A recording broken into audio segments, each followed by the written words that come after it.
Chapter 16. Sometimes I get why my dad likes to sleep so much. I woke up from my dream where I was riding on a camel through this amazing desert. The sand was pale gold. The camel's movement rocked me like I was on a boat. In front of me, another camel was Sharon Trout. She was wearing a veil that had emeralds and rubies on top of it, like a little crown. Even my dream, she was rich. I tried to come out of the dream slowly, but a foul odor brought me quickly to my senses. Tony Wong had turned around in his sleep, and his Limburger cheese feet were right in my face.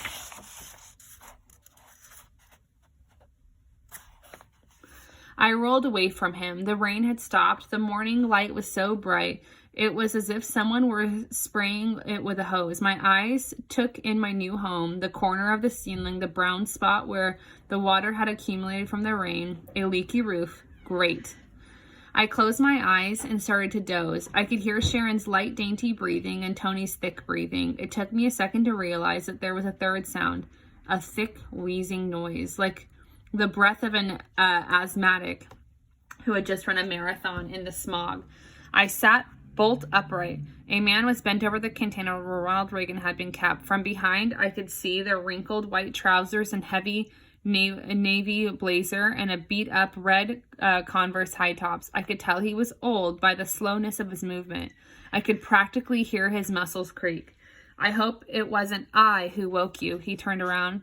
His face was bright cherry red, and he had been in the sun for about 50 years. He pulled off his cap, the cap we'd found, and smoothed away a few snow-white hairs on his forehead. I looked at his jacket, wondering if he packed a gun, Tony would say, but it was hard to believe he would pack anything. He looked like someone's grandpa. Sharon stirred. She sat up slowly and opened her eyes. I could tell she didn't like what she saw because the sight of the old man, she opened her mouth like she was about to scream. Sharon, wait, I urged. I shouted, introduce myself. I should introduce myself, the man apologized. Captain Clarence Bloom, curator of the Nautical Museums, collector of navigational tools and carved wooden pipes, carpenter before the arthritis, gymnast, boxer, bricklayer, plumber, baker, artist, brewmaster, recovered alcoholic, goat cheese producing farmer, carny, dentist without a portfolio, zoologist, proprietor, botanist, and above all, sea captain extraordinaire.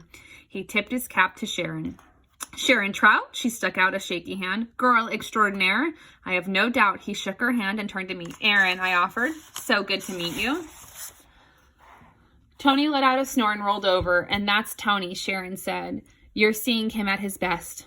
I enjoyed the sentiment, Miss Trout, but I don't believe a word of it. I have seen this young man play baseball from this very window, and he is an athlete.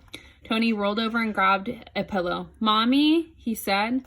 And now that we've had the introductions, dear children, would you please tell me what you have done with my pets? Your pets? Sharon burst out. Do you know who this is? Aaron, the captain said. Didn't catch the last name. Aaron Betts, Sharon replied. Betts. Oh, I see. He rubbed his red, shiny forehead. And here I thought you were the intruders and the interlopers and the interceders. When indeed you'll be the interrogators. Then you, he pointed to me, and his mood changed instantly from sad to happy. You are the young man whose drawings I've loved so much and admired in the seed room. It took me a second to figure out what he was talking about, but then I remembered my animal sketches are in a big pile on the shelf in the storeroom. How did you get into the storeroom? I asked. He walked to the door, and I assumed it was the closet and opened it. This door, of course, goes straight to the storeroom. But there's no door down there. There is. Of course there is. Although you keep so many boxes in front of it, it's really quite a task to get in and out. What are where the shelves are? I asked. Precisely. Not now, Mom, Tony mumbled in his sleep. The ornaments are still on the tree. I brought the animals back to the shop. I finally answered his question. Oh, I am sorry. You see, I only borrowed them for a while to keep me company, to cheer me up, and this precious friend of mine who visits on occasion. Bits of dust floated into the bright light. There was something teasing my mind that I couldn't get to it. Well, you seem to take very good care of them, Sharon said politely. Indeed I did, Miss Trout. Indeed I did. You can call me Sharon. I've never really liked my last name much.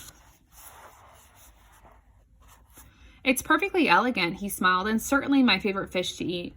Then he popped into my mind. The man Bertha was yelling to when we drove by, and her face was finished every tale. Captain! That was what she said. Captain, do you know Bertha? I asked. Do I know Bertha? The little cap had slipped to one side of his head. He looked out the window to where the melted snow dripped off the eaves into the street. Oh, yes, I know Bertha, of whom you speak. Her name isn't Bertha. It isn't? If there was one thing Bertha seemed sure of, it was her name. Her name is Catherine Hamilton Hart, and she is the woman I've loved for the larger part of my 70-odd years.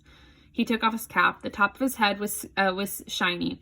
Oh, you wouldn't imagine the beauty and grace Catherine Hamilton when I met her. How mighty have fallen. Are you married? The cap went straight over his heart. He reminded me of one of those old-fashioned actors. His gestures were grand and out of place in the small apartment. Oh dear, near Sharon. It is a very long story.